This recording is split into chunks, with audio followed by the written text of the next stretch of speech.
All right, so my tripod came in late yesterday evening, so I'm not doing this video till this morning because I like to go to bed. But yeah, let's see how this works out. Let's work our way through. I'm only gonna do a few of the examples on video, or by a few I mean two, and then I'll just post the key online after. All right, but this way you can see me working through, and I'll talk through it like I would in class. Anyway, so we're trying to find the angle between two lines, two intersecting lines. Obviously, we can't do two parallel lines or two skew lines because they don't form an angle, because there would be no vertex. But this is how we can find it, the acute angle anytime.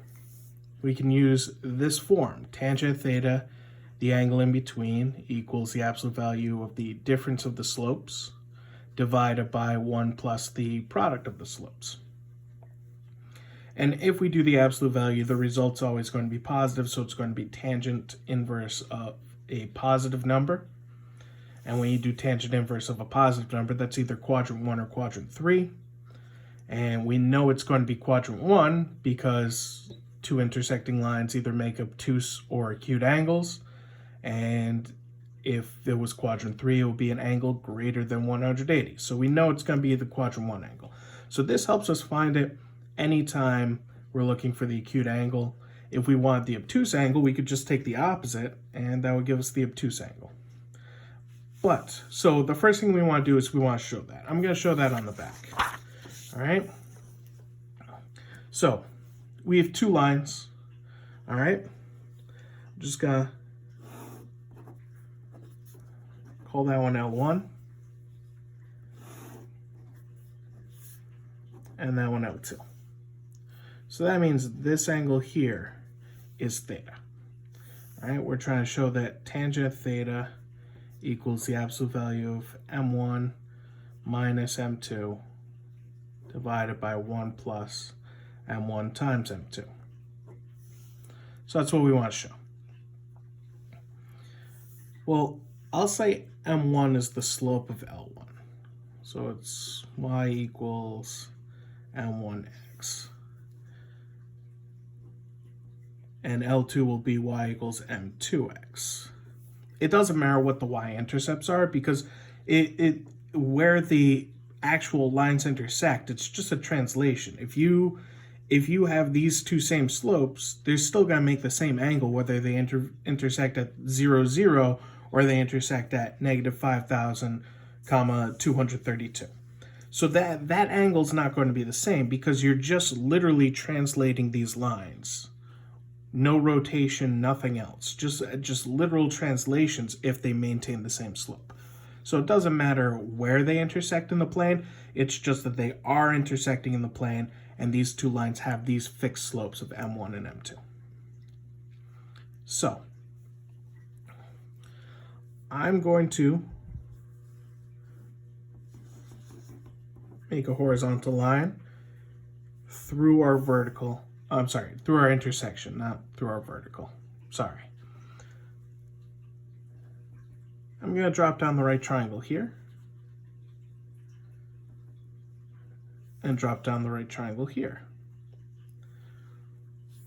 So essentially, this represents the change in y and the change in x for this line. This would be the change in y1, and this would be the change in x1 for that line. And by our definition of slope, m1 would be delta y1 over delta x1. All right? That's what slope is. It's change in y over change in x. For this one, that would be our change in y2, change in x2. All right? So that means slope 2 is change in y2 over change in x2. Well, wait a minute. If we take these auxiliary lines that we added in and the line that we're given, we've made ourselves a nice right triangle. This one I'm going to call has an angle of alpha, and this one I'm going to call has an angle of beta. So we have alpha and beta from this right triangle and from this right triangle. And that means theta equals beta minus alpha. Does that make sense? I don't know why I'm asking that. It's a video. What am I doing? I'm just so used to saying that every time I'm teaching. I apologize. Old habits die hard. So we've beta minus alpha is theta. That's what we're looking for. Well, if we look at alpha and we look at this triangle, essentially the triangle's just this. Alpha, delta x2, delta y2. Well, opposite the alpha is the delta y2, adjacent the alpha is delta x2. So that means tangent of alpha is delta y2 over delta x2. Hey, that's m2. So the slope of this line is a tangent of that standard position angle.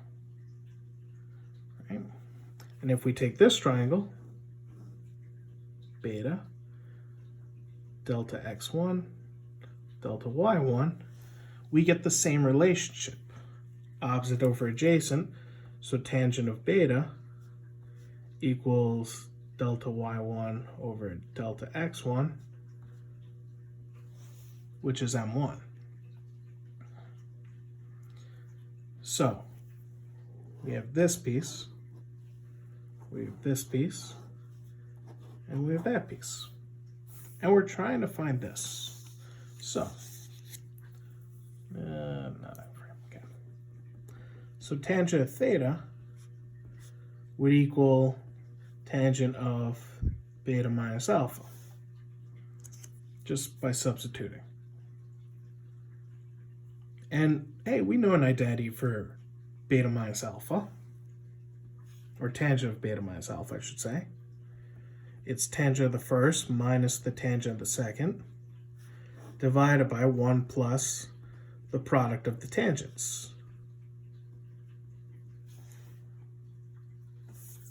Wait a minute.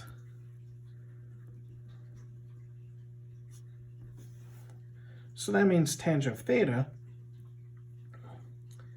tangent of beta is m1, tangent of alpha is m2, so it's m1 minus m2 divided by 1 plus m1 times m2.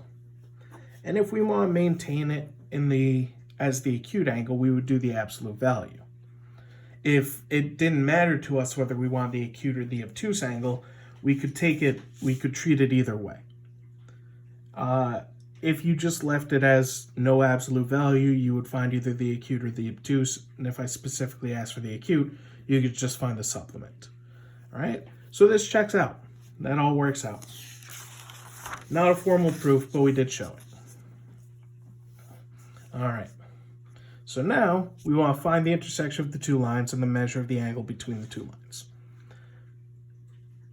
I'm just going to round to the 10th for the measure of the angle just because I feel like it, and that's how we did it anytime we were working with angles anyway. But first I'm going to find the intersection of the two lines. So 3x minus 4 equals 1/3 x plus 3. So subtract 1/3, that's 9/3 minus 1/3, that's 8/3. Add 4, that's 7. So x equals 21 over 8. And y equals 1/3 times 21 over 8 is 21 over 24, which is 7/8, plus 3.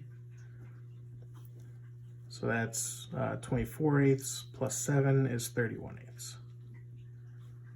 So it's 21/8, comma 31/8 is the intersection, and the angle tangent theta equals the absolute value. Slope of the first one's 3, slope of the second one is 1/3. So it's 3 minus 1/3 divided by 1 plus 3 times 1/3.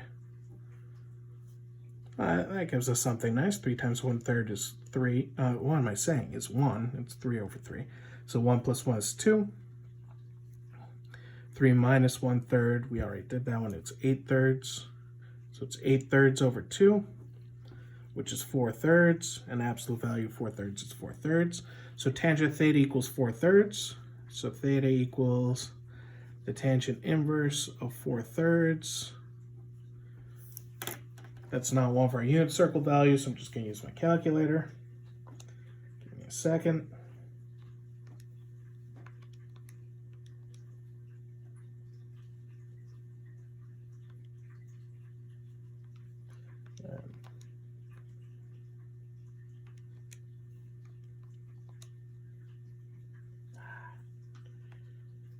Sorry, I don't have my usual calculator. I'm using this TI-89, which I hate. I had a professor make me buy it to do literally one problem. It was a $150 calculator at the time, literally just to do one problem.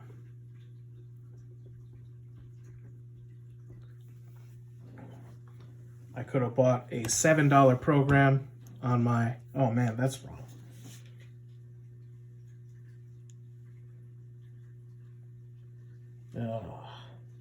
See, it doesn't do radian, doesn't do degrees automatically, so I have to jerry-rig it to do it. Escape, there we go. All right. So let's try second tangent inverse of 4/3.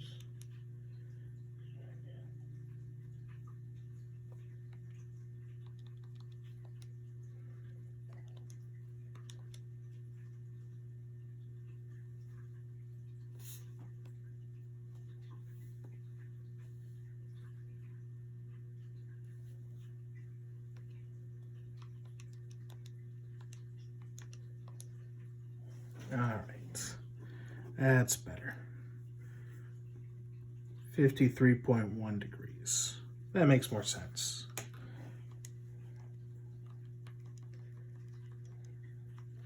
I miss my TI-84 Plus. All right, so that's how we would do it. I'm just gonna do one more, just the second one, and then I'll end the video. Oh wait, this video is already 12.5 minutes. Never mind, I'm gonna end the video here. The rest of it just follows suit with this. I'll finish this key, I'll post the key as well. All right, have fun.